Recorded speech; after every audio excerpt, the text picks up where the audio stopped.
모든 것을 버려두고 따르는 사람, 모든 것을 버려두고 따르는 사람이란 제목으로 말씀을 전하겠습니다.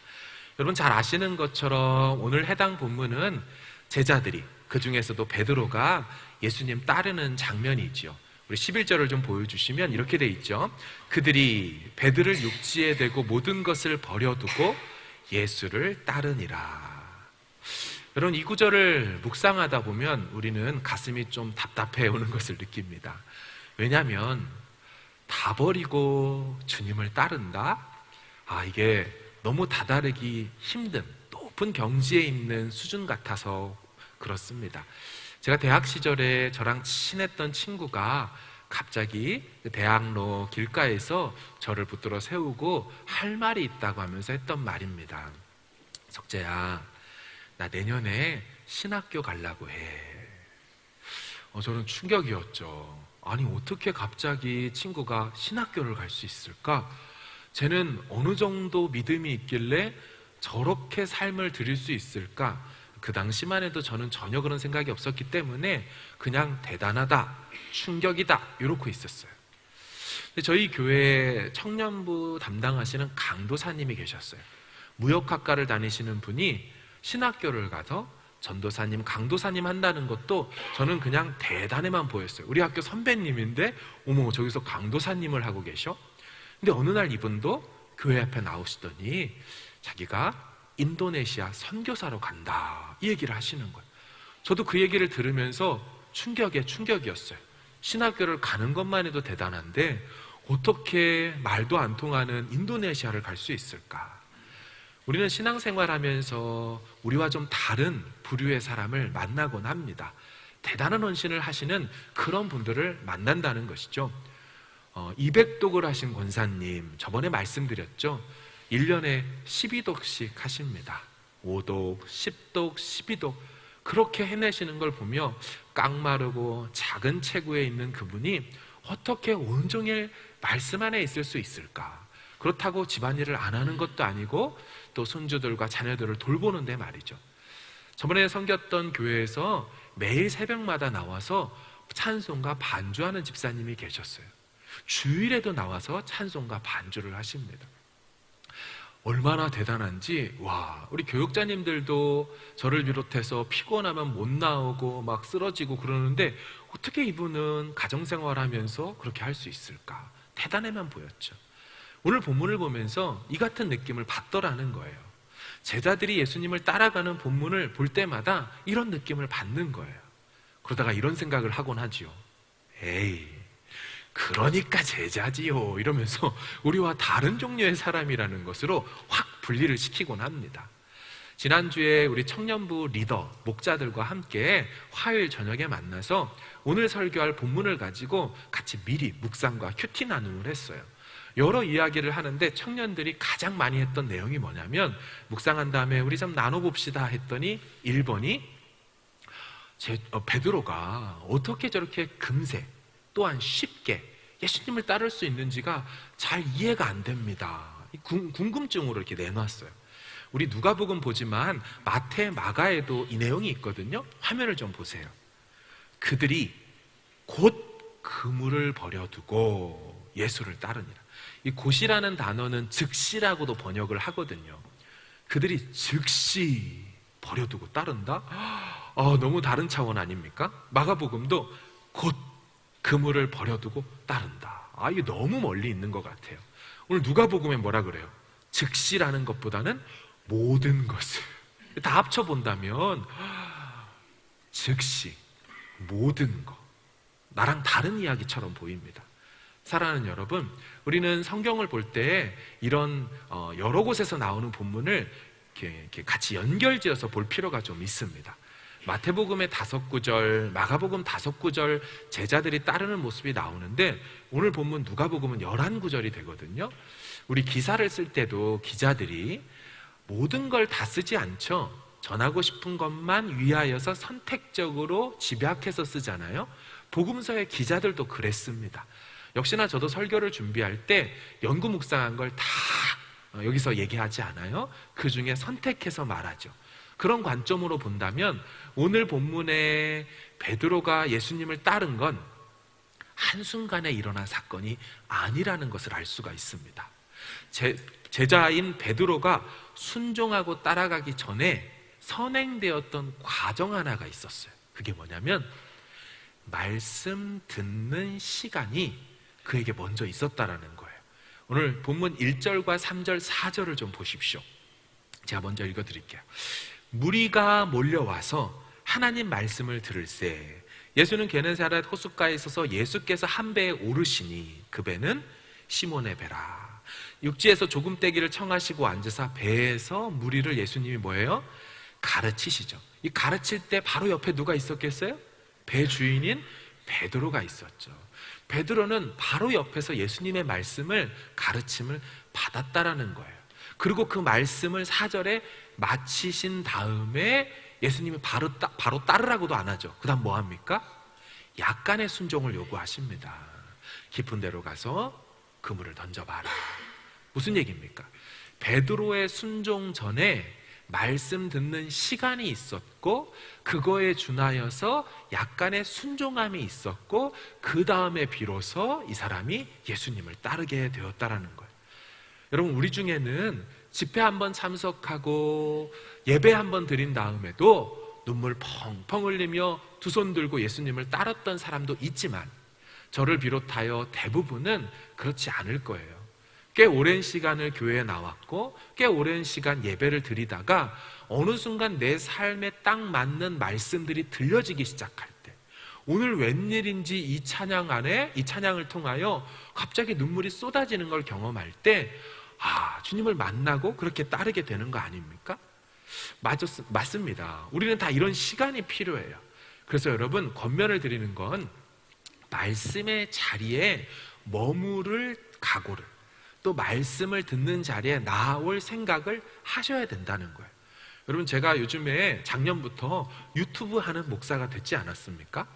그 새벽에 본당에서 설교하고 그걸 마이크 대고 다 녹음을 해요. 그리고 나서 끝나자마자 성도님들 다 기도할 때 방에 가가지고 그거 막 보내가지고, 여러분 파이널 컷이라는 프로그램 아시는지 모르겠어요. 그 마지막 커트인지 모르지만 아무튼 파이널 컷 프로그램 가지고 다 이렇게 해가지고 잽싸게 올리고 기도하러 오거든요. 왜 그렇게 할까요?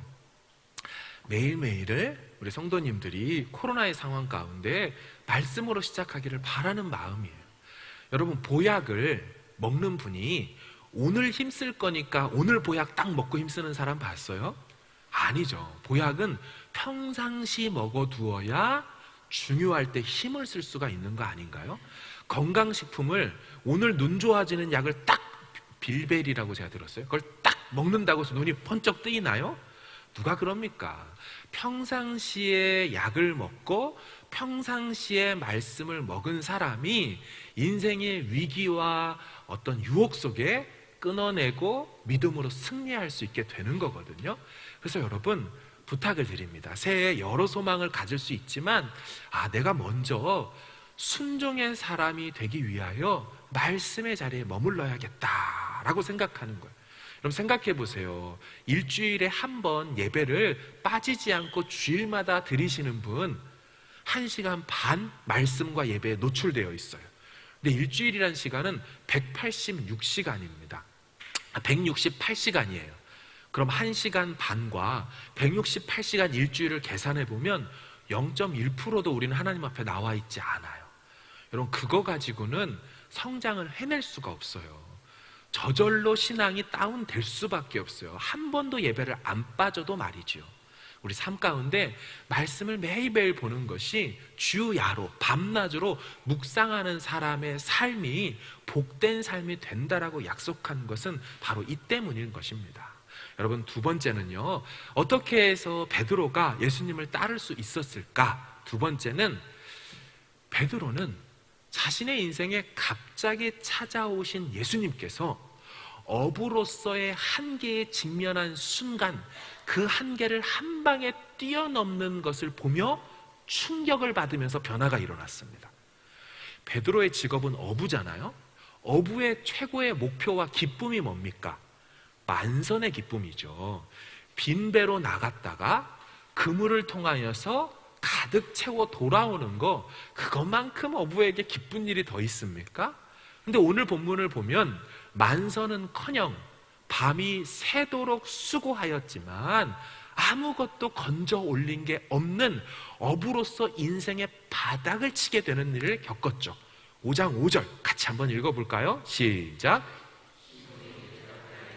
선생님, 우리들이 밤이 새도록 수고하였으되 잡은 것이 없지만은 하면, 밤이 새도록 수고했다. 여러분, 이 베드로가 그물을 내린다고 할 때 원문에 보면 그물들이라는 복수형을 쓰고 있습니다.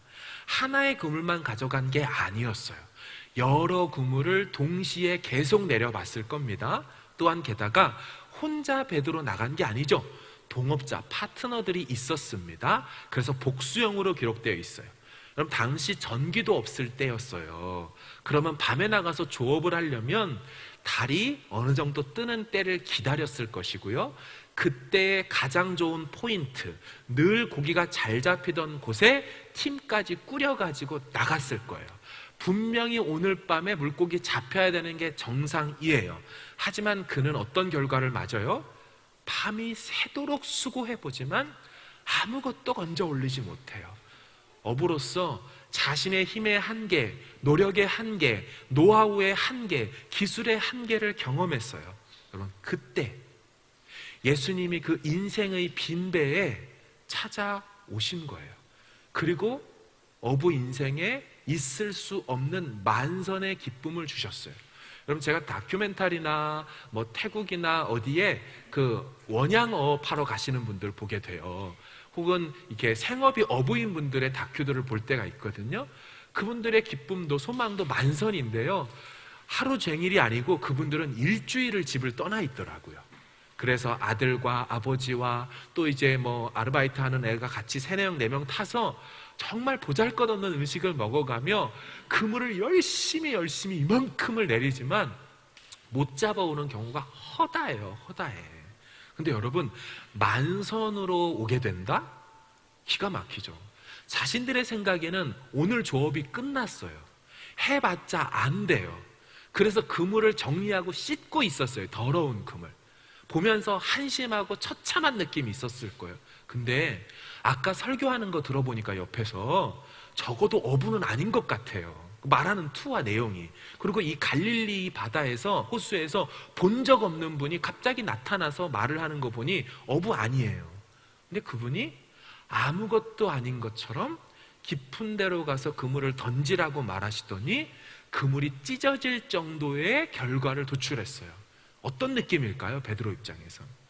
내 인생의 최고의 대박 사건을 만나기가 어려운데, 한 번 만나기 어려운 걸 아무렇지도 않게 다다른 다음, 그 다음에 더 너머에 뭐가 있다는 것처럼 말씀하시는 그분. 우리 인생에도 그렇게 예수님 만나지 않았나요?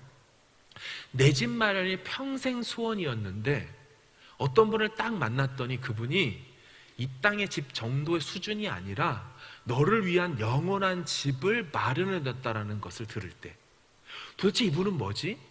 이 땅의 집이 전부인 나에게 이 땅의 집 너머에 있는 영원한 집 얘기를 하시는 저분 말이에요. 또한 우리는 영주권을 받아 이 땅에 사는 것을 소망하며 새 기도 제목인 분들이 있을 텐데, 이 땅의 영주권 정도가 아니라 영원한 나라의 기업을 상속으로 받는 하늘 시민권을 예비했다고 할 때, 그분을 만날 때 우리는 충격을 받죠. 뭐지?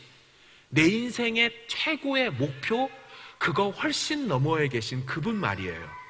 그럼 우리는 병이 들고 아파서 새해 기도 제목이 건강했으면 좋겠다라고 말을 하는데, 병들지도 않고 죽지도 늙지도 않는 영생을 소유하여 그것을 주시겠다라고 말하는 그분 만날 때 우리는 충격을 받죠. 이게 뭐지?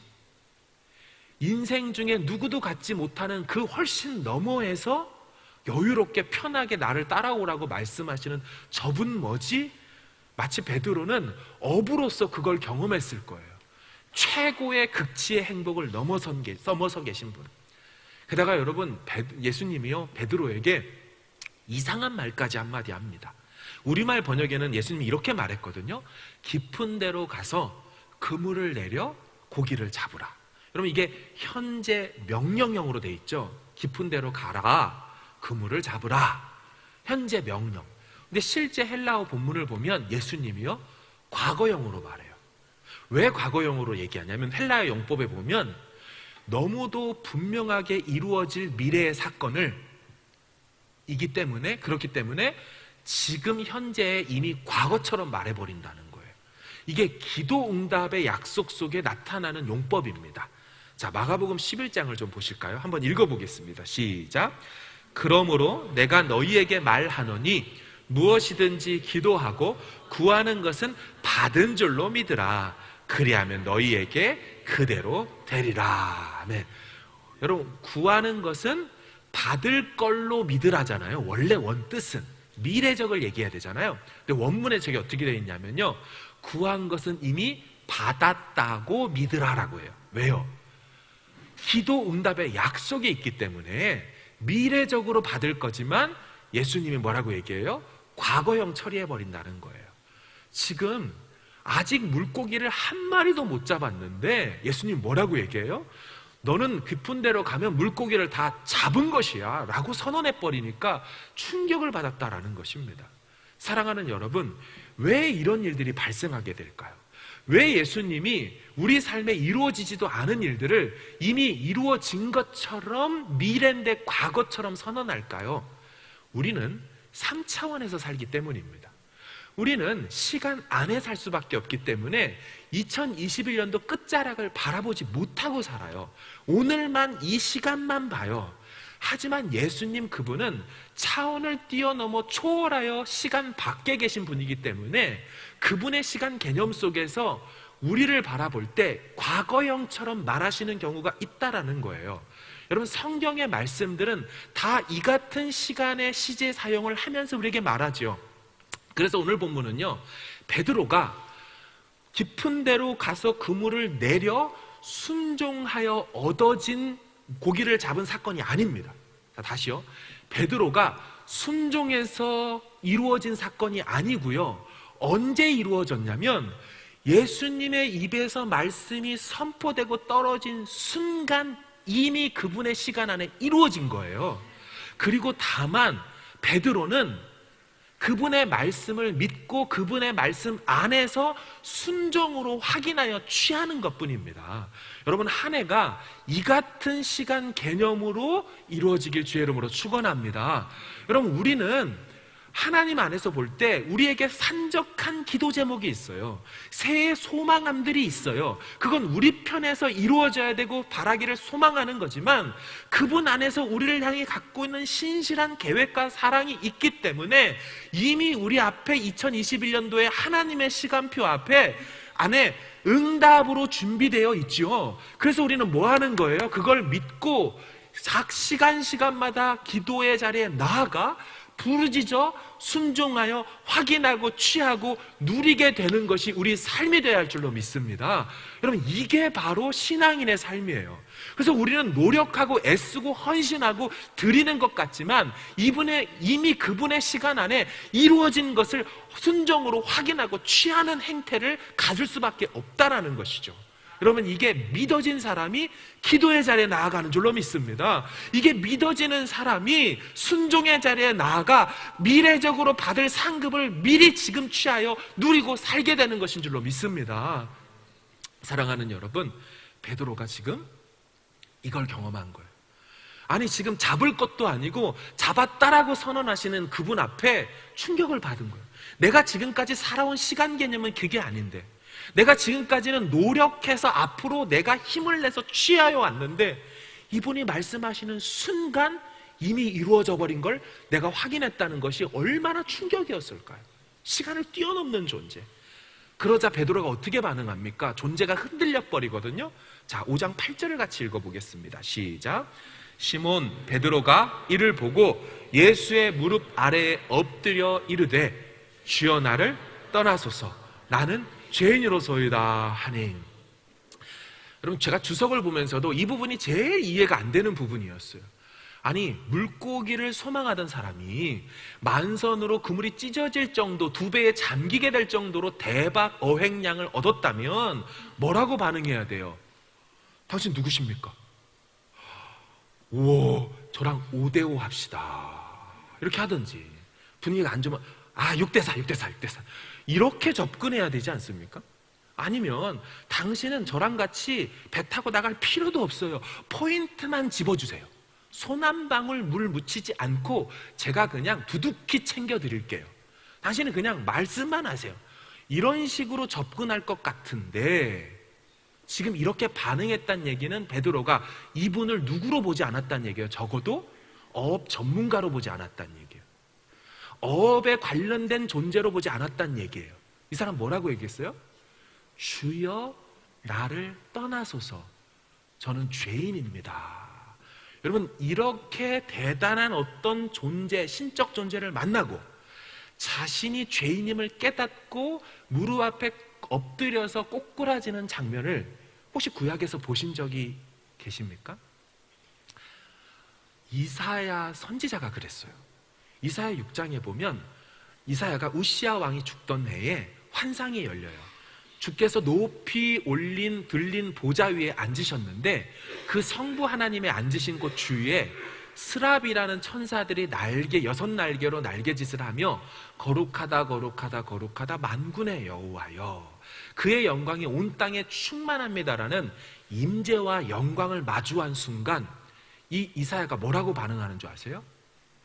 화로다 나여 망하게 되었도다. 6장 5절 보세요. 그때에 내가 말하되 화로다 나여 망하게 되었도다. 나는 입술이 부정한 사람이요 입술이 부정한 백성 중에 거주하며 만군의 여호와이신 왕을 배웠음이로다 하였더라. 지금 이사야가 충격을 받고 자신이 죄인임을 자각하며 자기 인생 끝장났다, 멸망났다라고 선언하는 장면이에요. 근데 이게 되게 특이한 장면이거든요. 왜냐하면 이사야는 6장에서 이렇게 말하기 전인 앞장에 뭐라고 얘기하냐면 선지자로서, 하나님의 선지자로서 화 있을진저 이 패역한 백성들아, 화 있을진저 공의와 공평을 다 저버린 자들아 하면서 6번에 걸쳐 화 있을진저 저주 시리즈를 쏟아내요. 백성들을 향하여.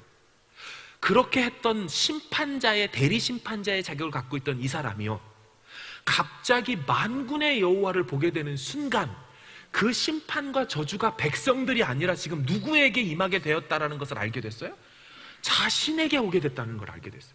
자신은 깨끗한 줄 알고 자신은 심판자 옆에 선 대리자인 줄 알았는데 아니었던 거예요. 너무 지극히 순결하고 거룩하시고 무흠무결하신 분을 만나자 자신 안에 나름 깨끗하다고 생각했던 것들이 얼마나 더럽고 추악하고 옹졸하고 치졸했는지가 드러나 버리는 거예요. 우린 평상시에 살면서 우리 손에 수많은 병균이 있는 걸 잘 몰라요. 그러니까 막 뭐 묻히면 빨아먹기도 하고 침대 가지고 넘기기도 하죠.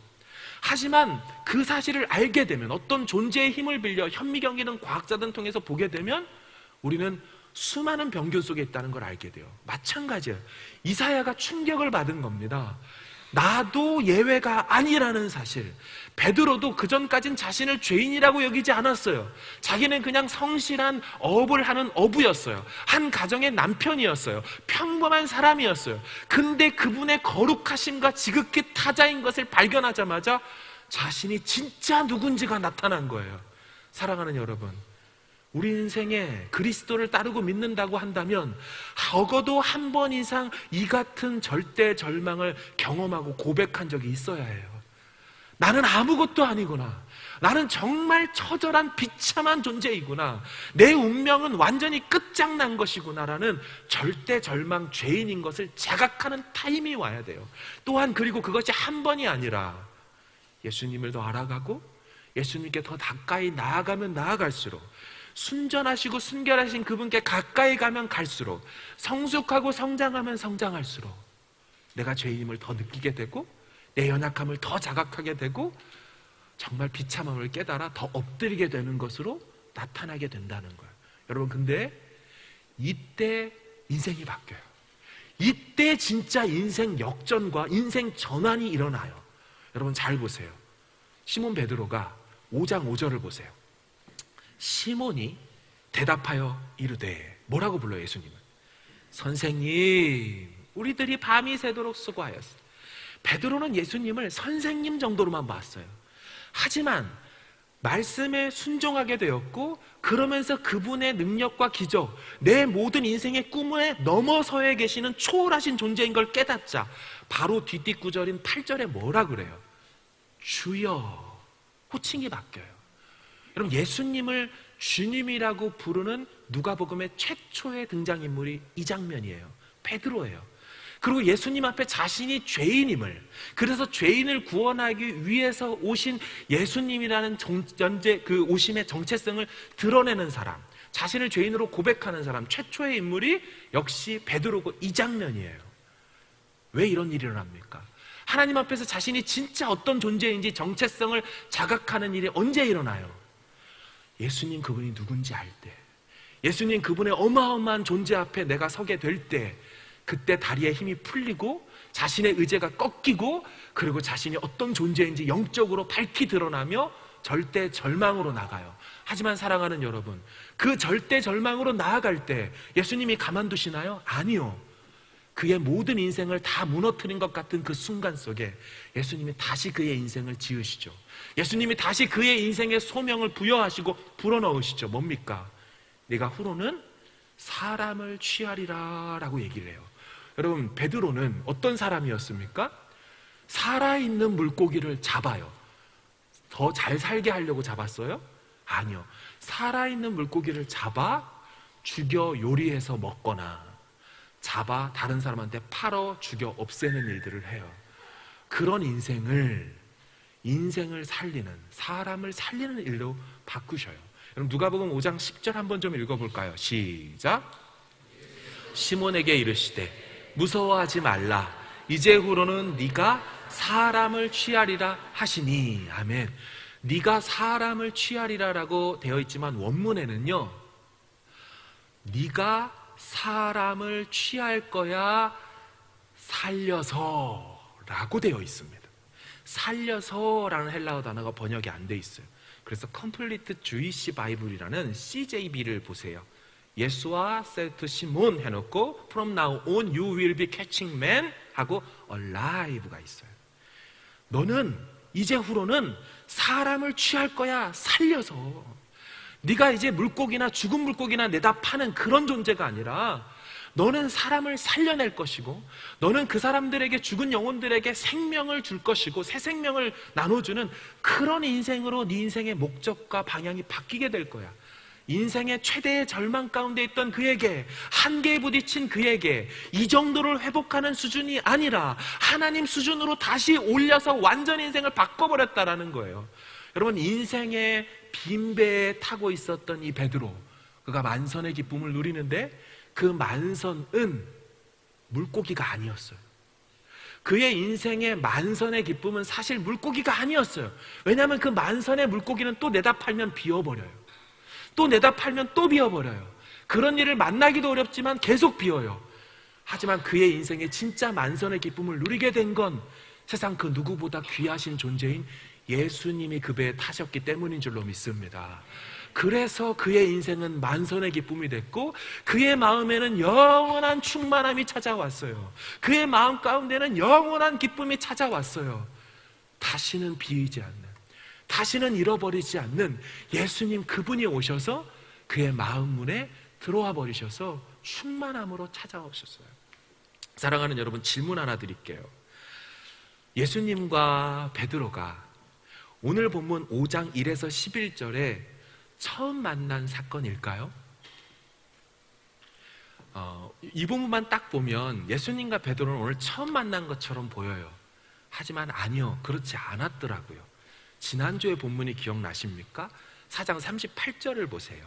같이 읽어보겠습니다. 시작. 예수께서 일어나 회당에서 나가서 시몬의 집에 들어가시니 시몬의 장모가 중한 열병을 앓고 있는지라. 아멘. 여러분, 이렇게 먼저 시몬의 집에 예수님이 찾아가서 만났어요. 그리고 오늘 본문의 만남은 적어도 두 번째 만남이라는 것입니다. 자, 그럼 베드로의 형편이 그 당시 어땠습니까? 아시는 것처럼 장모님이랑 같이 살아요. 여러 이유가 있을 겁니다. 장모님이 가난했거나, 특별히 중한 열병을 앓고 있었으니 장모님 홀로 계시는 걸 두고 보지 못해서 모셔왔을 거예요. 어쨌든 병드신 장모님을 모셔야 돼요. 근데 나가서 일을 해도 물고기는 안 잡혀요. 경제적으로 어려워요. 가정적으로 어머니께서 아프셔요. 게다가 우리는 알죠. 그게 단순한 고열이 아니라 귀신에 의하여 마귀가 사로잡은 열병이라는 걸 알았어요. 여러분, 이렇게 있던 그에게 예수님이 찾아오셔서 만나주시고 열병 쫓아내 주셨잖아요. 그러면 베드로가 뭐 해야 되지? 맞아요. 예수님을 따라가 볼만직도 하지 않습니까? 근데 여러분, 베드로는 그건 그거고 예수님을 잊어버려요. 자, 그 장면을 볼까요? 5장 1, 2, 3절을 보십시오. 자, 장모의 열병 쫓아주고 예수님은 갈릴리 여러 회당까지 다 돌아다니신 다음에 5장을 맞이해요. 그래서 무리들이 몰려온 거예요. 1절에 하나님의 말씀을 듣고자 무리들은 왔어요. 근데 예수님의 행위를 보세요. 게네사렛 호숫가에 가죠. 호수에 배 두 척 있는 걸 보더니 그 어부들은 배에서 나와 그물을 씻고 있죠. 한 배에 오르셔요. 그 배는 시몬의 배라. 지금 여러분, 예수님이 누굴 향해 찾아가는 것처럼 느껴지지 않으세요?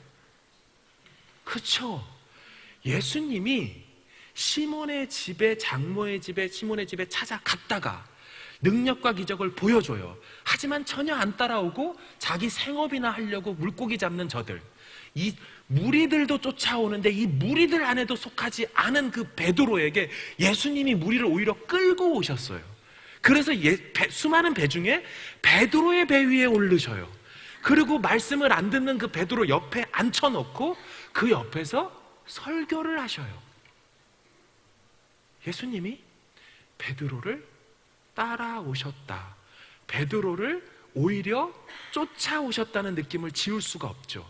그리고 제가 이 본문을 묵상하며 가장 제 마음을 뜨겁게 울리게 만들었던 본문 구절은 2, 3, 4절을 보실까요?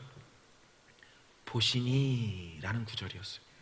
호숫가에 배 두 척이 있는 것을 보시니, 그 두 배 중에서도 한 배를 보시고 그 배 중에 타 있는 사람 중에 딱 집어 베드로에게 오셔서, 자 보세요, 3절 끝에 배에서 무리를 가르치셨어요. 많은 무리가 있었어요. 하지만 설교가 끝난 뒤에 따로 말을 건넨 사람은 한 명이에요. 시몬에게만 말씀을 전하셔요. 예수님의 마음에 베드로가 있다는 걸 부인할 수 없는 그런 정황이지요. 여러분, 갈릴리 호수에 배가 한둘이었겠어요? 갈릴리 호수에 어부들이 한둘이었겠어요? 무슨 말입니까? 예수님은 그냥 지나다니시다가 너 이리 와봐, 그래 너도 좋겠다, 이런 식으로 제자를 부르시지 않으셨어요. 이미 우리는 에베소서에 아는 것처럼 창세 전에 예정하사 그분의 계획 안에서 베드로를 택하셨어요. 그분의 시간 안에 이미 택하셨어요. 그리고 그 시간을 뚫고 오셔서 그 베드로를 찾아가셔요. 기적을 보여줘도 흥미조차 느끼지 못하고 새검이라 하겠다고 물고기 잡으러 떠나는 그 인생에게 찾아가셔서 당신이 누군지 또 들려주시고 당신이 어떤 권위가 있는지 또 보여주시고 나서 네가 할 수 있는 작은 순종 하나 해보라고 하고 그 순종 한 번을 통하여 있을 수 없는 하나님의 기적을 보여주셔서 그 인생으로 하여금 예수님이 누군지 고백하게 만들고 그리고 그에게 사명을 줘요. 여러분, 여기서 베드로가 한 게 뭐가 있나요? 그게 우리 아니던가요? 우리가 주를 위해 한 게 뭐가 있나요? 우리가 태어날 때부터 예수님을 찾았고 바랐나요? 아니요. 그분이 오신 거예요. 그분이 오신 거예요. 그분이 찾아오신 거예요. 많고 많은 사람 중에 그 사람, 그 배 시몬을 찾아오셨어요. 여러분, 4장 38절 좀 보여주세요. 보시면 처음 만났던 장면도 잘 보세요. 예수께서 일어나 회당에서 나갔다 그랬죠. 자, 여러분, 예수님이 일어나 나간 그 회당에서 뭐 하셨어요? 희년의 설교를 하셨잖아요. 그럼 수많은 사람들이, 유대인들이 안식일이니까 회당에 왔을 거 아닙니까? 근데 이 사람들 다 있는데 나와서 어디로 가요? 시몬의 집으로 그분이 가신 거예요. 문맥을 잘 보시면 시몬의 집에서 장모에게 열병이 있으니까 치유해달라고 한 적이 없어요. 들어가시니 사람들이 구하는 장면으로 나옵니다. 예수님은 회당에서 희년을 설교하시면서도 이 회당 설교가 끝나면 시몬의 집에 갈 거라고 생각하셨어요. 무작정 가신 게 아닙니다. 집어넣고 가셨어요. 사랑하는 여러분, 5장 11절을 좀 마지막으로 보여주세요. 그들이 배들을 육지에 대고 모든 것을 버려두고 예수를 따르니라. 우리는 저 마지막 구절을 보고 충격을 받거나 이게 부담을 느껴요. 모든 것을 버려두고 예수를 따르니라. 사랑하는 여러분, 누가 진짜 모든 것을 버리시고 죄인을 따라 이 땅에 오셨습니까? 누가 진짜 존귀와 존경과 영광을 다 버리시고 이 땅에 인생들을 따라 오셨습니까? 누가 진짜 하늘 보좌의 왕위를 내려놓고 이 땅에 오셨습니까? 여러분, 우리는 오늘 설교 제목이 모든 것을 버려두고 따르는 사람, 제자인 줄 아는데요. 아니요, 제자 아니에요. 왜냐하면 제자는 모든 것을 버려둔 게 아니에요. 그리스도 안에서 모든 것을 얻었기 때문이에요.